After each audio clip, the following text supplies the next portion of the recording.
Welcome to the FMCG Guys, the podcast that dives into the innovation, strategy, and trends shaping consumer goods and retail in Europe and beyond.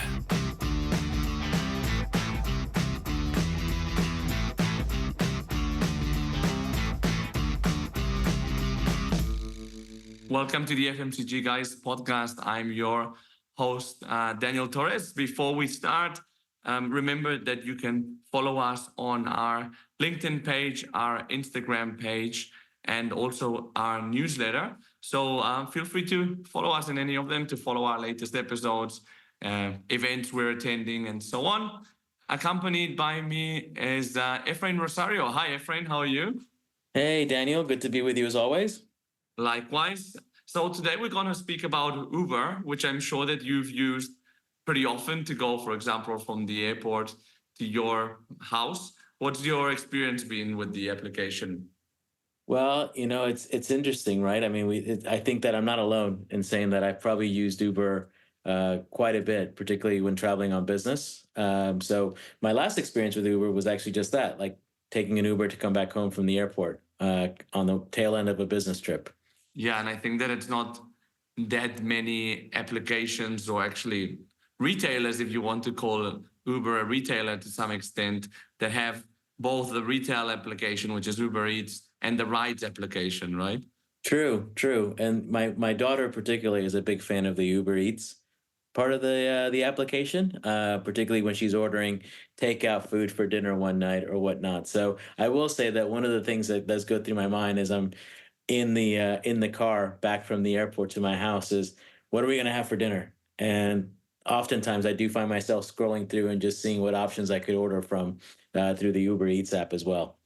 No, and it's interesting, no, because I think that Uber offers a very specific value proposition with these two products they have, and that in the context of the expansion and the growth of the rapid commerce channel, which is becoming very important for FMCGs, I think it's going to be a very interesting conversation. Yeah, absolutely. If we take our consumer hats off and we put our business hats or our brand hats back on, it's an amazing opportunity because, as you mentioned, they have a very active role across many, many phases of the consumer journey, right? So if you think about how they follow the consumer through in terms of like when they need transportation somewhere, when they're ordering food, when they're ordering groceries, they are involved in a lot of different places, a lot of different moments in consumer lives. Yeah, no kidding. And the person that we're going to have today, Paul Wright, is heading up Uber Advertising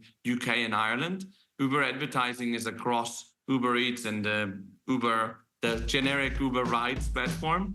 And he has a very interesting background. We're going to add his LinkedIn profile to the show notes, having worked at Sky, at Amazon, at Farfetch, and more companies. So very excited to have him here on the show to see what value proposition they're offering both consumers and FMCG companies.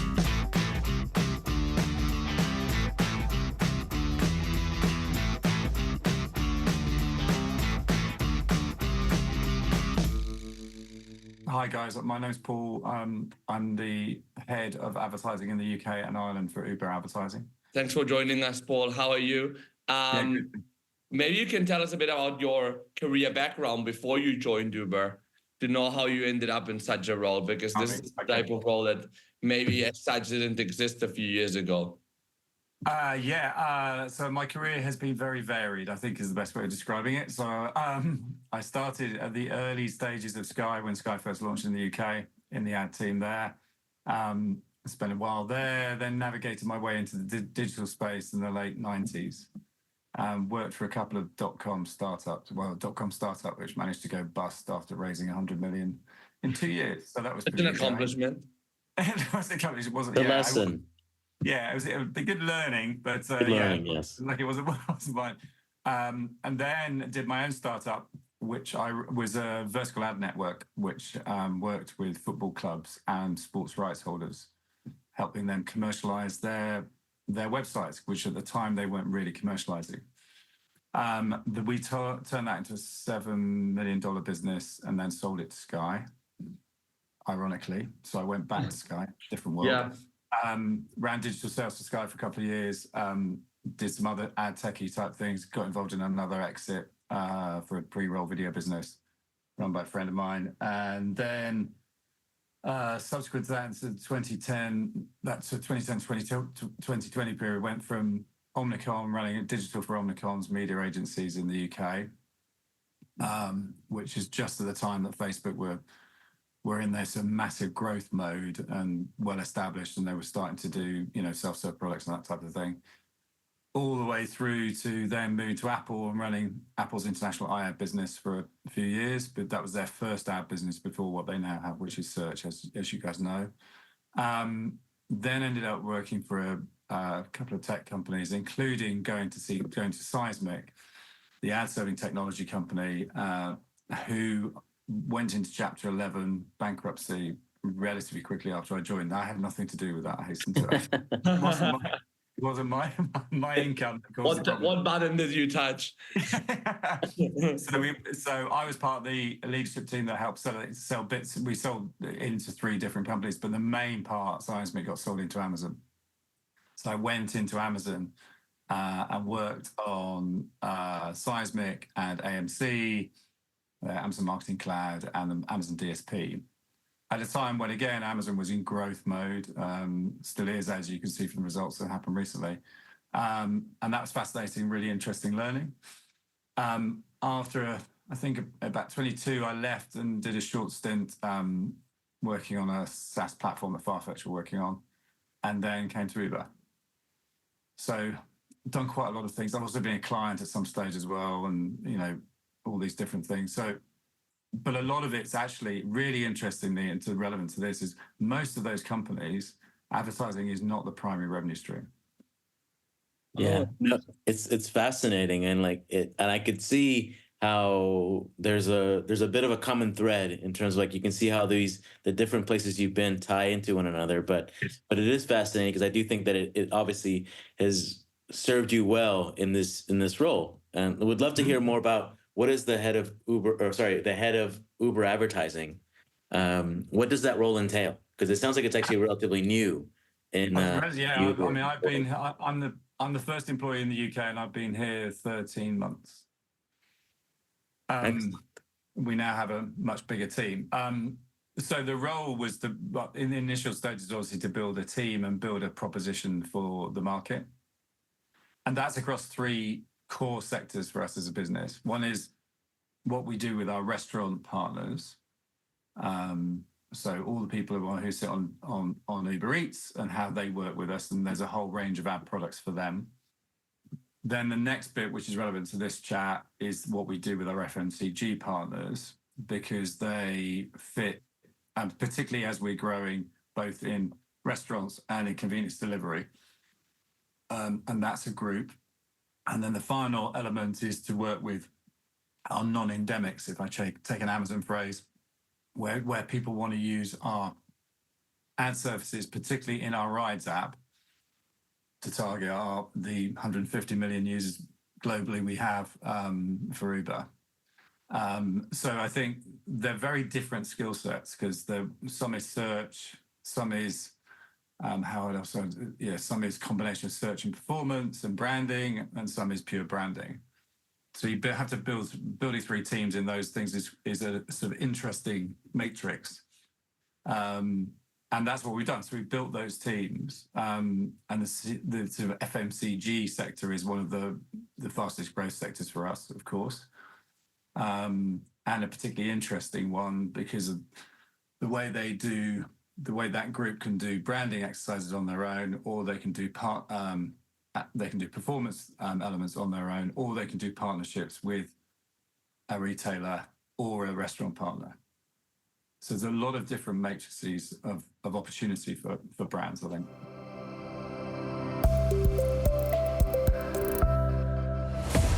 Going through digital transformation is hard and expensive.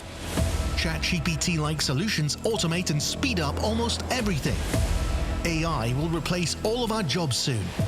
Are these statements all true, or just the newest myths? Meet the SoftServe Business Systems team. SoftServe Business Systems have been helping FMCG businesses worldwide to find the truth in a complicated tech environment for over 20 years now. By applying an exclusive digital transformation framework and offering a single, fully integrated AI-driven ecosystem of solutions, they know precisely what, when, and how to make technologies benefit your business. SoftServe Business Systems, mythbusters of the FMCG world.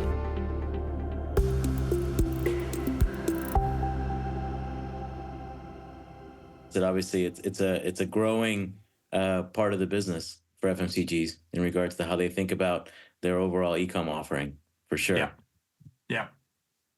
And we talked to a lot of. I mean, it's interesting with that category. This category is you talk to e-com teams and brand teams, and they all have slightly different perspective on it, of course. But as you say, Fran, the growth of e-com teams is particularly interesting. Yeah, I was going to say, and I know I've talked to friends at other FMCGs, and I think we kind of all have shared this common challenge, which is that, how you think about this channel, not just through a purchase conversion lens, but also thinking about it in terms of the power it has from a brand building standpoint as well. I mean, just the scale of it alone, it needs to be part of that conversation. And it isn't always the case, which is part of what, the job of the e-com team internally has to do. Yeah. And what does Uber Ads? So how does it look across the two? So you have Uber Eats and then the Uber. Right. Yeah. The Uber, I think you call it Journey app, where so it's Uber Rise, and we call it Journey Ads. Yeah. So how does that work in terms of how do you split that ads business between the two main apps that people actually use?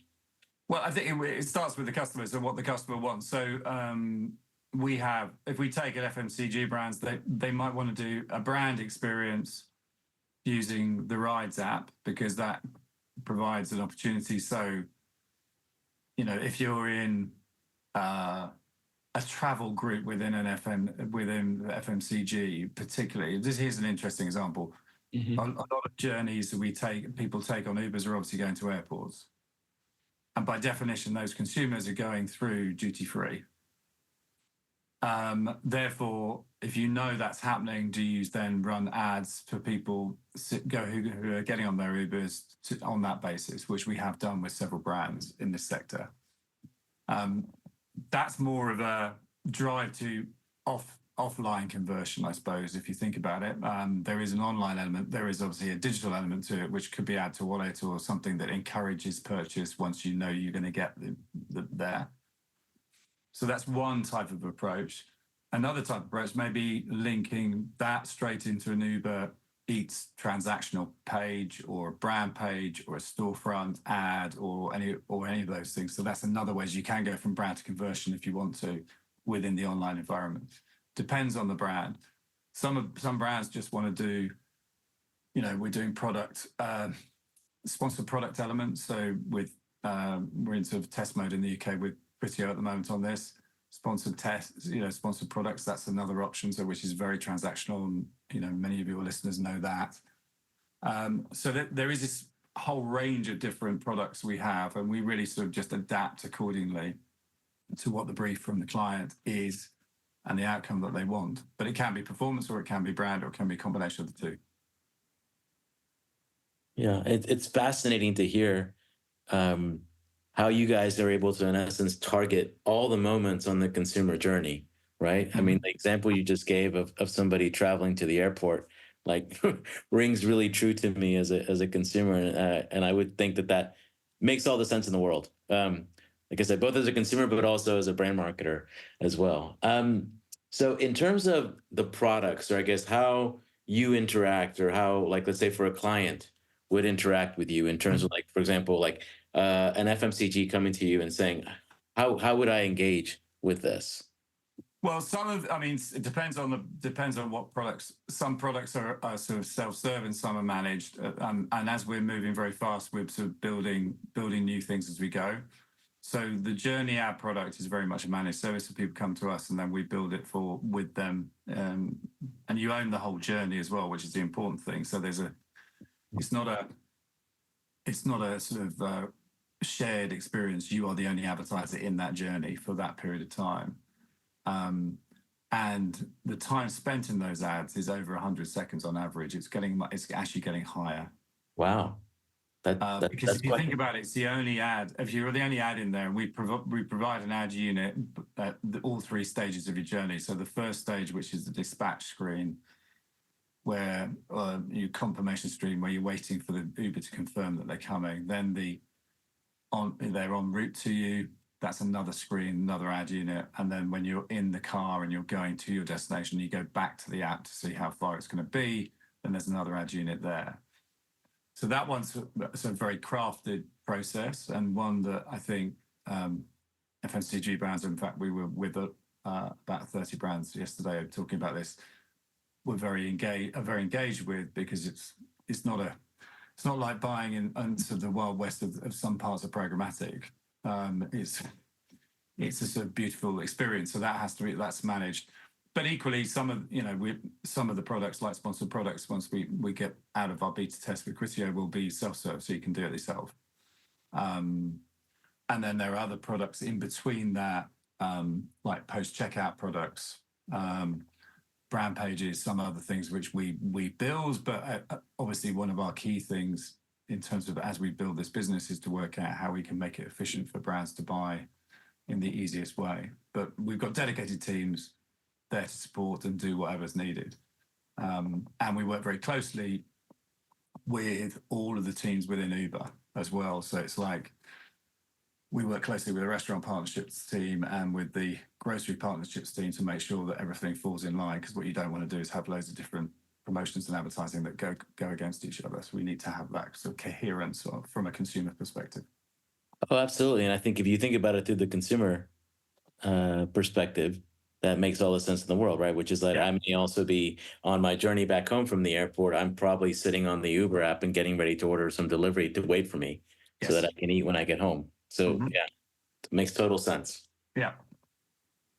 And what about the data part? So we know that, like, if you want to do, like, for example, good segmentation or really target people well, you need to have like clean data, for example. Can you really like leverage the power of like one of the apps into the other one to really understand your consumer better? Do you think that's like a competitive advantage, or does each app work on its own way? Well, each app works on its own, but we have a single user ID, so that's one option. I mean, we're at an early stage on this whole measurement across, because we are a rapid growth business. We're working out all of these things. I mean, I think there's a couple of things, and I think our CEO has talked about this a bit. There's obviously not everybody who's on Uber Rides has ever been on Eats. So there's a natural benefit there between the two things.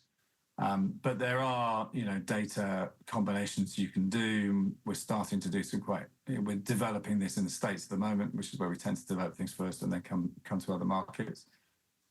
So I think there's going to be more and more on this, and how, for example, if you run a journey ad, does that impact overall awareness of particular products within portfolios for delivery? And then, therefore, what do you then need to support that with to convert that increased awareness and that increased activity around the product, the store or whatever else happens to be, into conversion? So I think we're going to get there. It's just early days, but the data sets are very interesting. And I guess one of the things is that I always think this about data. I think sometimes we obsessed with getting to too much granular detail on data and rather miss the obvious data that's there. I mean, I always think, going back to our airport example, it's so straightforward that that someone's going to go through duty free, just the way airports are built. So that's the only insight you really need. You don't need to know necessarily age profile or anything else for that particular transaction, because everybody's going to do it. So I think there's an element of, we've got great data, use it well. We'll use it carefully and responsibly with our consumers. but also, we don't have to be overly complex to make it work. No, absolutely. And I think, like you said, too often we find ourselves drowning in data that's not actually really relevant. So I think, when I hear you, again, going back to that example about the airport and duty free, it's about grounding that in the consumer journey, right? And just understanding where the individual is going to be. And like you said, whether that individual happens to be male or female isn't as relevant as the fact that they're a traveler who is going to the airport at that point in time and is going to be passing through that duty free shop. So yeah, completely spot on.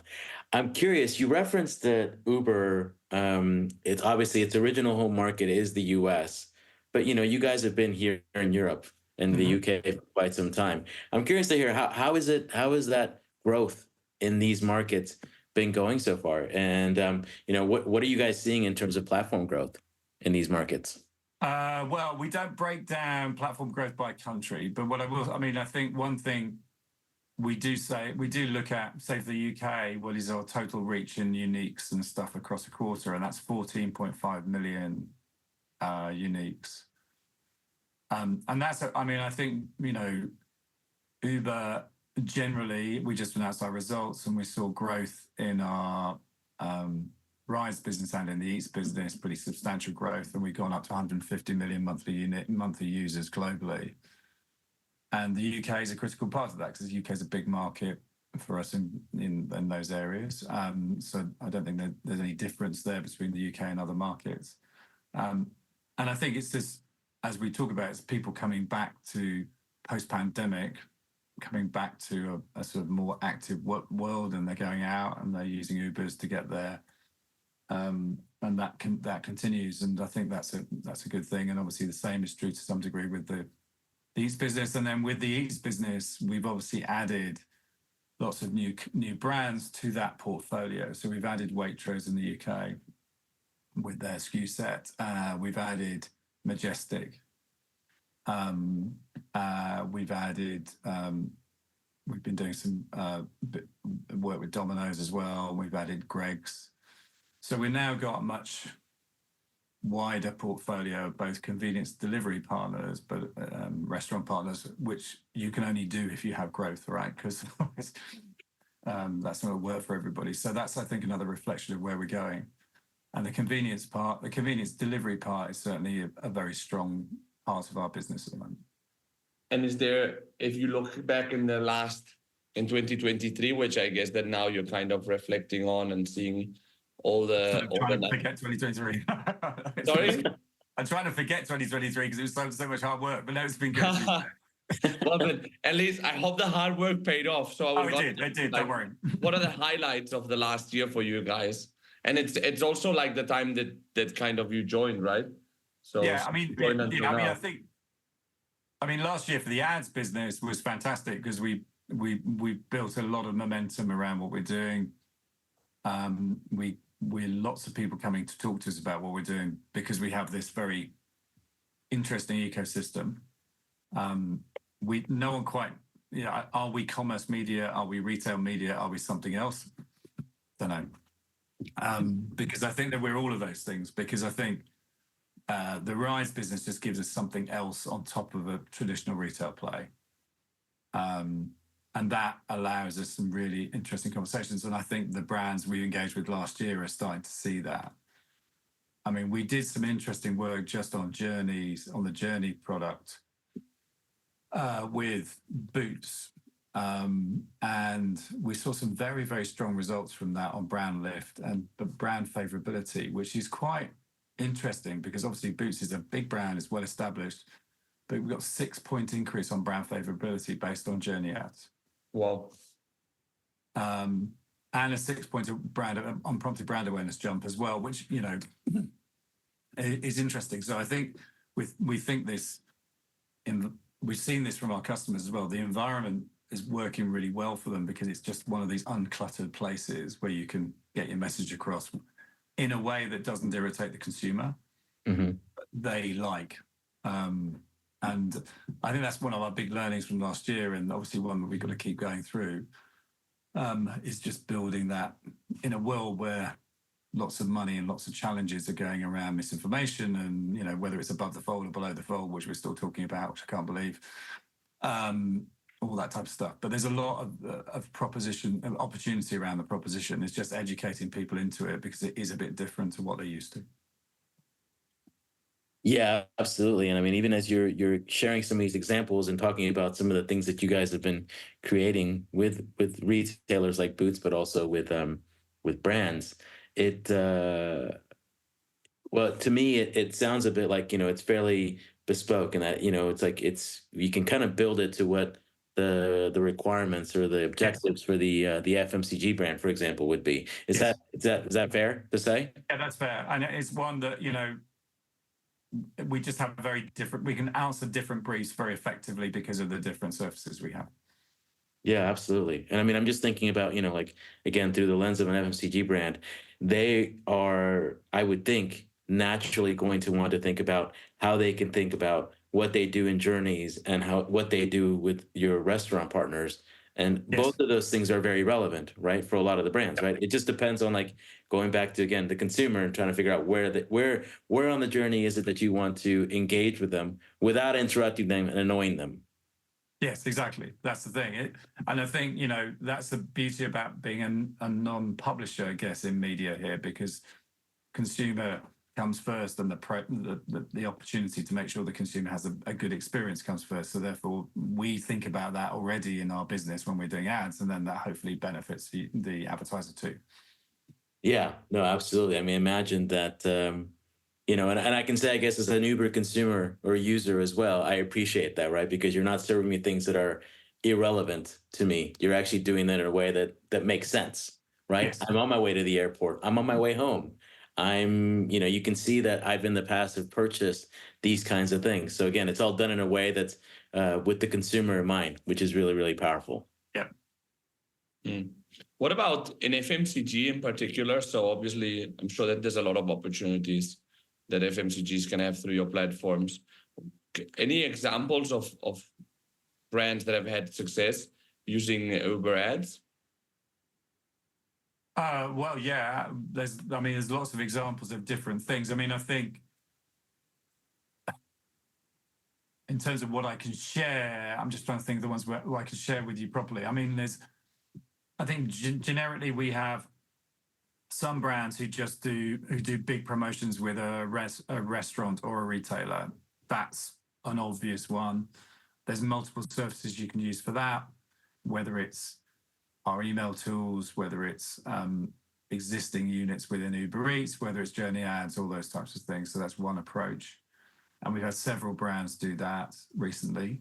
The pure brand plays, we've had a variety of brands do that. I mean, this is not a pure FMCG, but it links back to the airport one. We did some work with Heinemann in Germany, who are the big duty-free retailer in German airports. And that was a drive to airports and a discount code. So that works well. We did a similar one with L'Oreal as well. So there's a lot of those types of things are good examples of, you know, taking the destination and developing the consumer journey from that. And have you done any cross-category merchandising where you've been able to, for example, like bundle things that just naturally fit together across brands? Well, yeah, I mean, I guess cross-category, if you can't count cross-category is, you know, a brand adding to an experience with another brand. So like a restaurant with a ice cream brand, for example. Yes, we've done those. So to add, you know, both parties benefit because you get a higher basket size, you get a higher attachment rate, those types of things. Mm-hmm. So we do a lot of that, and that's an increasingly big growth area for a lot of people. Because delivery is one of those interesting areas where some items, you know, don't have the same attachment rate as they would do in a real world, or as you know. So how to make sure that attachment rate gets there, if it's a dessert or if it's a smaller item, you know, what would you do around chewing gum, for example? Some people, you know, think, well, that's something you might want to add to a meal for the people at the end. I don't know, but there's all sorts of ways of thinking about it. So we got those, and then, you know, just general brand campaigns with various key brands that have worked really well. And the next stage for us in all of this, and this is where it gets interesting, is video. So we've started doing work with post-checkout. So we have this unit called post-checkout, which is, if you think about rides, the rides thing is a bit of dead time when you're waiting for your journey, your ride to pick you up, and while you're on it, and that's one way of thinking about it. Then you've also have the similar time of waiting for something to happen, which is when you've just made your order on Uber Eats, you're waiting for it to be delivered. Now we've done static ads in those things before now, and they've been pretty effective. But we're now in the mode of putting video there, so you can have a short video in that unit, and people can just play the video and then do whatever. That's interesting. We've done several FMCGs have done work with us there, as have restaurant partners for obvious reasons. But then the next stage is to put journey ads in video, which is what we'll be doing in the start of Q2, probably testing the latter part of this quarter, because one of the things I think is really interesting broadly for FMCGs is this whole thing about brand awareness and all those things that is going to help for attachment, and obviously video is a key part of that. But having video in a journey, and the average journey on an Uber is 20-25 minutes, depending on the country, that offers a really interesting opportunity. So I think that's where we're going to go next. But lots of examples of what we've got, and some more case studies to come out, I'm sure, because we've got a variety waiting in the wings just to be approved to come out. But yeah, there's plenty of examples, and there's examples across the world we have as well, of course. Yeah, no, absolutely. I mean, just listening to some of the things you're describing, it's I'm starting to get really excited to want to talk more offline about some of those things. So mission accomplished. I'm curious now about the third element that you mentioned, or the third part of the Uber advertising equation, which is the non-endemic brands. And actually specifically wanting to know, are you thinking about fashion retail as part of how they would engage with you? Is there an opportunity for those kinds of brands as well? Yeah, fashion brands have done quite a lot of work with us, actually. I mean, I think, so I'll give you a really good example. There's a Brazilian fashion brand that's just coming to the UK and to other European markets called Eire, which is very popular. And in November, they had a pop-up in Liberties, the store in central London. And they came to us, and we came up with a campaign where all of the Ubers that went into that area and out of that area, we would show ads to reinforce the brand proposition of Eire. Worked really well, because the other thing you can do with this is, obviously with fashion, you can target different Uber types of car. Oh, interesting. So by definition, people who are different, demographics use different types of cars. So if you, there's another example, I'll come on sustainability in a minute, but so that worked really well. So we could target a sort of luxury audience around that by using car type as well. And the fashion brands like it because you have this beautiful engaged screen, and it's clean and all the things that they like. And we've done work with a wide variety of brands now in that space, more and more as they realize the opportunity. Now, whether that actually works back to call it pure fashion retail, it does, but it's predominantly for obviously people driving people to shops, footfall that way rather than necessarily online footfall. But that's fine. But I think fashion is an obvious one for us, and one that, particularly in big markets where we operate, so like the UK and France and the US and others, it makes a lot of sense, and we've got a lot of engagement there. Yeah, and I feel like fashion is still, being a very consumer-centric product, it's still really unexplored in terms of retail media investment and so on. They're not doing as much as FMCG is in general. And it's interesting, because in terms of lower funnel activation, I think it's, in some way, it's much more appropriate than FMCG in terms of commercials. Yeah. Yeah, we'll see how that goes. I mean, I think adding video into the proposition will help with those product suites as well. And we got a lot of conversations going on there. Yeah. I imagine their content will lend really well to that that video offering. Yeah, definitely. You mentioned something, by the way, around sustainability that you were doing as well. I mean, since you mentioned it, it would be interesting to know more about it. But I mean, Uber announced last year a very strong proposition around what our green policies are going to be in London. I won't go into all the detail on that, but it's essentially there's a variety of areas of how we as a business drive to our sort of greener position, I guess, which is around packaging, around electrification of vehicles, partnership with bike companies who do electric bikes and all that type of stuff. So it's a big push for us. It's quite ambitious challenges. I'm not going to pretend to be able to do all the detail for you because that's not my role, but there are much better people in the team who do all that. But that's a key part of what we do. But the interesting thing with all of that is obviously within London, for example, we have our Uber Green product is all electric vehicles. So what we now have is brands coming to us saying we want to target people who are very, very interested in climate change. Now, I'm not saying the vast majority of the population is not interested in climate change. Of course they are. But some people are making much more physical choices, I suppose, in terms of car type that they choose around it. So we've done some work with a couple of green energy companies around this. And I think that's a reflection again, and it worked really well, of being able to just target simply on that car type because it reflects a consumer headset. Yeah. And what about, you mentioned Waitrose, that you have some type of a agreement with them. Do you have other partnerships with grocers? Yes, we have. Yeah, yes. Virtually all the major grocers work with us. Argos, Co-op, all of that group, Sainsbury's. So we have all of those on the platform, and then we are obviously then again on the restaurant side, a massive range on there as well. Yeah, well, and like you said, I think grocers are competing with restaurants more and more so every day, right? In terms of being able to provide ready-to-eat meals. So makes total sense.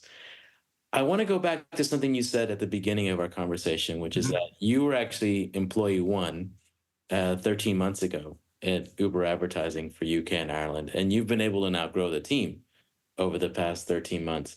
I'm curious to get your perspective, not just with your experience now at Uber, but obviously throughout your career, in terms of how you scale an organization while maintaining or building a great culture at the same time. Very good question. It's hard. I mean, I think so when we set out, I was very clear. I worked very closely with our recruitment team, and I have a really good partnership with them. And when I set out, I said, look, we've got to build this team. These are the criteria we need for all the different teams. And actually, as we discussed at the top, this is not one person is unlikely probably to be able to be brilliant at every aspect because the skew and the skill set are slightly different for each team. So firstly, we had to build a diverse team in skill set. We had to build a diverse team because I'm passionate about diversity anyway, in terms of everything else. And then you have to scale it so it works. And what we did was just interviewed. We have a pretty good interview process, in my view, having been through it myself and also doing it to make sure that we find the right candidates. We also want to be very considered with the candidates because when you're building, you want to, it's important that we give people a good experience regardless of what the outcome is. And then we just went through, we were lucky to some degree that the market was a bit more dynamic because there've been some changes in the market, obviously, for all the efficiency drives from the other big tech. And then we went through a process and we hired people from all the big tech companies, Amazon, Google, Twitter, Meta, Microsoft, but also ad tech companies. And I was very insistent when we did it that we didn't skew to one group or another because that would be a challenge because you can create sort of, when we were at X, this is how we did it. So therefore, this is what we should do here. Mentality. So that's one thing. And then I think on top of that, just, getting a sense of the right type of balance of people and personalities and all that type of stuff. And it's been it's actually a privilege to build from the ground up, but it is not straightforward. But I think we got there pretty well. The team's a fantastic team. I'm very proud of what they're doing. They've got great momentum, and all those different skill sets really shine because they all know something that somebody else doesn't know. So there's a very collaborative culture from it. But it's been, there's a lot of interviews that went through as part of that. But, that's what you have to do. I mean, I think this thing, I sort of took a decision. I just had to commit myself to hiring, and it's a job. It's not something you just do at the end of the day because you've got other stuff on. It was just something I had to do and had to get it done quickly. And then that created the momentum, and then we built from that. Yeah, and well, you know that I'm a headhunter. I don't know if you know, but I'm a headhunter in my day job.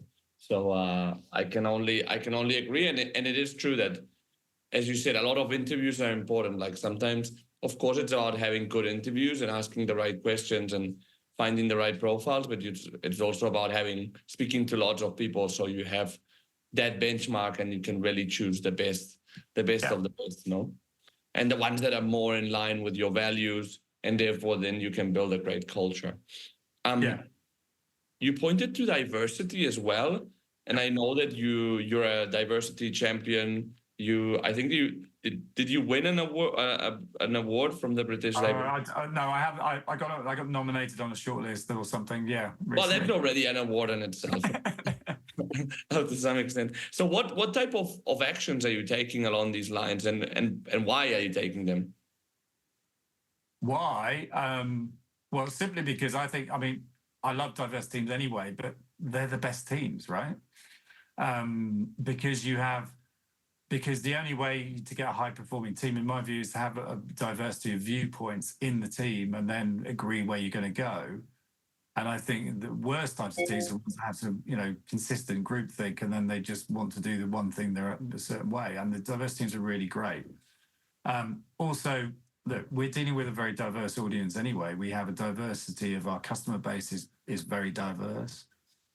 Our drivers, riders, all those are very diverse too. So I think we need to reflect that. But it's just, outside of, it's just good for business, and it's the right thing to do. It's not, that's how I see it. And I'm really proud. 2 of my team are leading 2 of the ERGs that we have at Uber UK now. And they've only been here 6 months. So I think it's just, we built it into the culture of the team that this is critical as well. And they will thrive on it. So it's interesting with this debate about diversity. There's a lot of debate about diversity at the moment. It is just great business sense as much as it's great for society. So just do it. It's not. And when you're building a team, you've got to, it would have been very easy for me to say, I'm just going to hire some people I used to work with. Yeah, totally. But I didn't do that. Wow. Yeah, good on you. Like you said, it just makes better business. So you've already given us a little bit of a sneak peek into 2024, talking about the sponsored product test with Criteo, and you mentioned some of the things you guys are doing around video. Anything else we should be aware about, or that our audience should know in terms of what's coming up in 2024 from Uber? Yeah, well, we've got an add-to-wallet product now, which is obviously important for anyone doing drive to store or drive to transaction out, so that's coming, that's there and available. We will have a pre-checkout ad option, which I think for a lot of FMCGs is quite an interesting thing. Going back to that, building attachment rates for FMCGs within the portfolio, that's important. So that's coming. More opportunity around brand pages, more improvements in terms of the way we serve things, so it's more consistent. We have partnerships now with research companies, so we can do more research, and I think that's critical. And I'm looking at what other research we do in the UK specifically to drive understanding of our users and the benefits that advertising are bringing. I think we just keep investing in this business. And I mean, Dara, our CEO, was on doing the earnings call yesterday, day before, and talking about advertising was part of that call. So it's a very critical part for a business, so that we will keep on evolving it. So there's probably a lot of stuff that will come, which we haven't even, announced yet, but that's because it's on the roadmap. So there's a lot going on. I think, and what I was with a lot of our key FMCG advertisers yesterday, and I think I just said to them that you've got an opportunity to trial a lot of new stuff with us. If you're prepared to do some innovation and testing, then you're going to learn a lot as we are continuing to build this business. And we have a question we ask everyone, Paul, and it's actually going back to the beginning of our conversation. So what have you not done in your career? No, because you've done a lot of different things. From What have I not done? No, that's not the question. Sorry, but you've done a lot. No, like going at Sky, like being in a big company, but in different sectors, starting your own business and growing it to 7 million, which is very good. With everything that you've learned in your career, which I gather there's been a few learnings on the way, if you were to start again, what would be like the one piece of advice you would give yourself? Oh, good question. What was the type of advice? I think, well, there's two bits of advice. I think keep learning. Still, and I think that's important. You never stop learning, and if you believe you've learned everything, that's always a problem. And don't be afraid of taking a risk, because I think people. I mean, I actually look back. I mean, I learned a lot at Sky. It was a crazy startup. I always wonder, could I have done my other startup a bit earlier then? But I did eventually do my startup, but perhaps I could have done it earlier. But I'm not complaining, because it worked out well, and to some degree I probably had better knowledge of how to make it work from the learnings I'd had. But could I have done it earlier? Maybe, but it's not a regret thing. But having that confidence, because I see a lot of people, and you talk to a lot of people, and there's always that moment they go, well, I've got this business idea, and I go, well, just if you've got a business idea, try it. Why not? You only get this is not dress rehearsal, as they like to say. So it's a good opportunity, and I think in advertising in particular that there is an embrace of entrepreneurship generally. So it's not like it's you're not standing out so much that there isn't a lot of support things if it does go wrong. And what's the worst that could happen is, in most cases, you can just go back to a corporate job if it doesn't work out. But having learned some good things on a corporate job, I think people often underestimate what they've learned in a corporate job, but they only realise it when they're outside of one.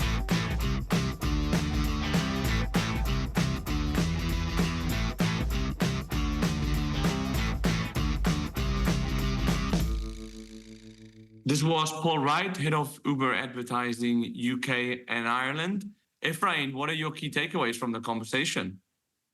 So first off, Paul has a very interesting background. Listening to him talk about being on the ground floor, if you will, when they were building out Sky, sounds super fascinating. And then we talked about his time at companies like Farfetch and Amazon, and now with Uber. I mean, it's really, really interesting. He's had a very interesting career so far. Yeah.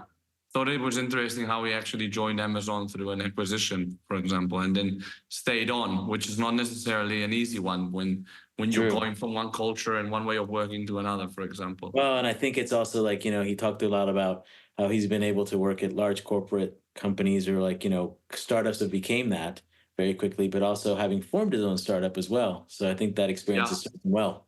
Yeah, not just a startup, but a startup that went on to have a revenue of several billion. A successful startup. Exactly. Yeah. I mean, when you hear it's in the millions, it's gone pretty well. What did you think of like the value proposition of Uber advertising for FMCG companies? I got to admit, my ears definitely perked up in listening to Paul talk about some of the things that they're working on for this next year, in terms of things like the post-checkout ad units, or the sponsored product tests that they're doing with Criteo, and even thinking about pre-checkout. To me, as a brand owner, what's fascinating about that is listening to how they're able to reach the consumer in relevant ways at a lot of different phases on their journey with Uber, right? So it's not just about when they're in the moment of actually making a purchase, whether that happens to be on Uber Eats or whether that happens to be on the Journey app, but it's the fact that you're able to reach those individuals with content that resonates pre and post journey as well. To me, that reach and combine it with, just that reach alone is very, very interesting. Yeah, especially and interesting because as well, then you can bring in FMCG brands, but also non-endemic brands like fashion, or I don't know, we can talk about it, but maybe travel or, for example, things like that could be very compatible. And saying what you said, it really depends on the type of journey as well. You can cater one type of publicity or another, no? Yeah, and we would be remiss to not talk about the scale that Uber offers as well, right? I mean, the fact that we're talking about 150 million unique users who are using that Wright app. Yeah. I mean, we're not talking 1 or 2 million active users. We're talking 150. So the scale that you're able to achieve. Now, granted, it'll be slightly smaller if you're talking about specific countries, but even still, that's a fairly... It's a lot of people. It's a lot of people, correct. That's exactly right.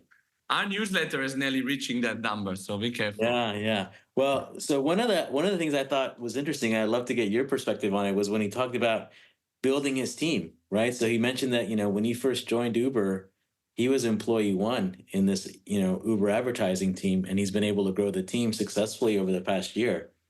Yeah. No, I mean, that's like a titanic effort, let alone hiring good people, let alone hiring